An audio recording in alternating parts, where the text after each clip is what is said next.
Another 1.3 million Americans applied for first-time unemployment benefits in the most recent week. And with some of those benefits about to expire at the end of the month, many Americans are pushing for another government stimulus plan.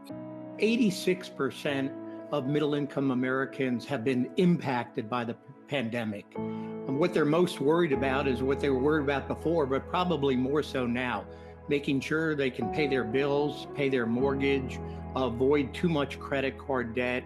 And obviously there's anxiety that's understandable.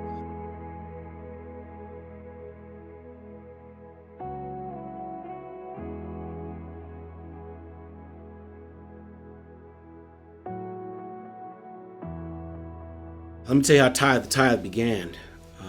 Clearly there was a lot of concern and, dare I say, even fear, some panic of what COVID would do. What would our numbers, specifically, let's be honest, would our giving go down? With people not being in the building and virtual space and online, would we be able to support ministry? Would we have to lay people off? Would we have to shut this down or stop that? And in the very first 2 weeks of worship online, our giving was up almost 25-30%. I really felt the Lord saying, now what are you going to do with this surplus? That the surplus God gave was an opportunity not to build up bank reserves, not to build up our own accounts, but that we were demanded to give that away.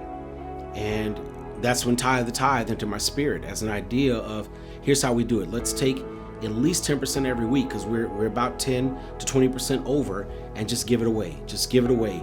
I find a way to do that. When they first came up with this concept of Tithe the Tithe, I'm the CFO and I'm a minister. So I completely get the whole concept of you can't beat God's giving no matter how you try. But in my CFO mind, I'm like, what in God's name are we doing? Like, this is not the time to give it up. This is the time that we hold back. So we started to give, and when we reported and shared what that giving was doing, where it was going, people began to give more. But what I've learned is that when you open up your hands to God, God can bless you. He takes with an open hand, and God gives into an open hand. This past March, when the coronavirus pandemic crushed the world, like so many, we were lost at Hopkins House. With very little tuition coming in and federal help weeks away, our only choice would have been to lay our staff off, abandoning them with no way to feed their own children or keep a roof over their heads. In this darkest hour, loving members of Alfred Street Baptist Church extended your hands with an enormously generous gift that made it possible for Hopkins House to keep our staff paid until federal help arrived. For this, we are enormously grateful. Your Tithe the Tithe initiative has been so amazing and has such a great impact on so many lives since it began in April. Guest House is honored and blessed to have been chosen recipient of your generosity. It's been a dream of mine for many years that everyone be able to have technology at the house. And I will forever be grateful. I know my community is grateful, and we're just excited about it. Alfred Street, we love you to the moon and back. Hello and greetings to the Alfred Street Baptist Church family. I'm Pastor Rodney McFarland Jr. here at the Mount Olive Baptist Church in New York City. I want to tell you, thank you and the Alfred Street family, Dr. Howard John Wesley, for your favorable generosity toward our church amid our renovations. Such a great blessing and such a great model for how to do ministry in the 21st century. God bless you, my friend, and may heaven continue to smile upon you and the Alfred Street family.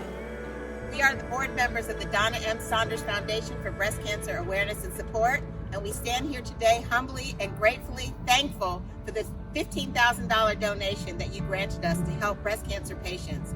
That $15,000 is going to go a long way to help people who are struggling, particularly in this time of COVID. So from the bottom of our hearts, we say, thank you! Your contributions have been working and blessing and blissing. That's a new word that I started to use, blissing. Blissful things have been coming to people that you have no idea even ever existed. It is very exciting that we have now surpassed the mark of $1 million that we've been able to sow back into the community and support those efforts. It was this just beautiful realization of Luke 6:38, that when you give, it'll come back to you. Good measure, pressed down, shaken together, running over. And I'm grateful to God that that cycle just continues, and we've been able to give and bless people in ways that we could not individually in our homes or even as a church through our own programming. We've been able to touch more people outside the church during COVID than we did at the height of our programming while we were in the building.